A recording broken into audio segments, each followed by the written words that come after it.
అసలు కొండెక్కితే ఇలా అవుతుందని అసలు అనుకోలేదు భయ్య. అసలు ఏం జరిగిందంటే ఇంకా ఎర్లీ మార్నింగ్ 6కి మేము తిరుపతి రీచ్ అయిపోయాం.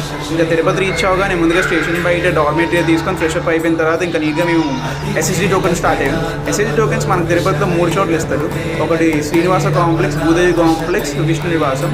ఈ మూడింటి దగ్గర మనం ఎస్ఎస్డి టోకెన్స్ అనేవి కలెక్ట్ చేసుకోవాలి. హెవీ రష్ వల్ల మనకి ఎస్ఎస్డి టోకెన్స్ అనేది నైట్ 12కి ఓపెన్ చేస్తున్నారు కాబట్టి మనం ఎంత దగ్గర రీచ్ అవుతాం అంత మంచిది. ఇక్కడ మేము ఫ్రెష్ అప్ అయిపోయి ఇంకా మేము కొండెక్కుతామని చెప్పేసి ఇంకా నీట్గా లగేజ్ కౌంటర్కి లగేజ్ ఇచ్చేద్దాం డిసైడ్ అయిపోయాం. అప్పుడు లగేజ్ కూడా ఫుల్ రష్ ఉంది. మనం ఎంత వేగా ఫాస్ట్ చేసుకుంటే అంత మంచిది. ఇంకా నీట్గా అలిపిరి మెట్లు స్టార్ట్ అయిపోయామో ఇంకా నీట్గా కాయేది కొట్టేసి ఇంకా నీట్గా పైకి స్టార్ట్ అయిపోయాం.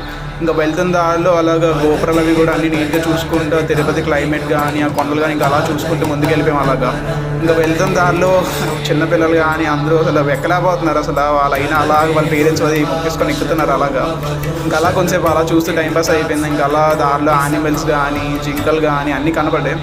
ఇంకా అలా 300 మెట్స్ ఎక్కువ అప్పుడు ఆయాసం వచ్చింది. ఇంకా చాలామంది మెట్టికి హారతి పెట్టుకుంటూ ఎక్కుతున్నారు. ఇంకా అలా పైకి వచ్చాం. అప్పుడే హనుమాన్ కనిపించాడు. ఇంకా హనుమాన్ ఎనర్జీ అది బూస్ట్ చేసుకొని ఇంకా అలా చూసుకొని పైకి వెళ్ళిపోయాం. ఇంకా పైకి వెళ్ళి మళ్ళీ అలసట వచ్చి కూర్చున్నాం. ఇంకా దారిలో ఇలా కాదని చెప్పేసి నీట్గా ఒక మొంత మసాలా ఒకటి తినేసాను. దాని తర్వాత నీట్గా ఐస్ మూట వేస్తాను. ఇంకా అలా ఎక్కడ పడితే అక్కడ ఎస్ఆర్ఎస్ ఫ్యాన్స్ ఉన్నారు. అబ్బా తిరుపతిలో కూడా ఎస్ఆర్ఎస్ ఫ్యాన్స్ ఉన్నారు. ఇంకెళ్తున్న దారిలో దుప్పి కనబడిందమ్మా. చాలామంది మీదకి వచ్చేదని చెప్పి పారిపోయారు అందరూ. ఇంకా వెళ్తున్న దారిలో పేరెంట్స్ వాళ్ళ మీద పెట్టుకుని తీసుకెళ్తున్నారు చిన్నపిల్లల్ని.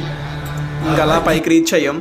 ఇంకా అప్పుడే వచ్చిందమ్మా. ఇంకా అసలు బస్సెస్ కూడా వస్తున్నాయి. అసలు నాన్ స్టాప్ బస్సెస్ వస్తున్నాయి. వెళ్ళి 3550 మెట్లు పూర్తి అయిపోయింది. ఇంకా పైకి వెళ్ళి నీట్గా నూడిల్స్ అది తినేసుకొని ఇంకా నీట్గా రూమ్కి స్టార్ట్ అయిపోయాం. ఇంకా నెక్స్ట్ వీడియోలో అసలు రూమ్ స్టే అనేది ఎలా ఉంటుంది, నెక్స్ట్ దర్శనం టైమింగ్స్ బట్టి ఎన్ని గంటలకు దర్శనం వెళ్ళాలి, వాళ్ళు రూమ్ స్టే దొరకకపోతే బ్యాచిలర్స్కి ఎక్కడ స్టే చేయాలి, లాకర్ రూమ్స్ అవి ఎక్కడ ఉంటాయని నెక్స్ట్ వీడియోలో చెప్తాను. అప్పటిదాకా సబ్స్క్రైబ్ చేసుకో.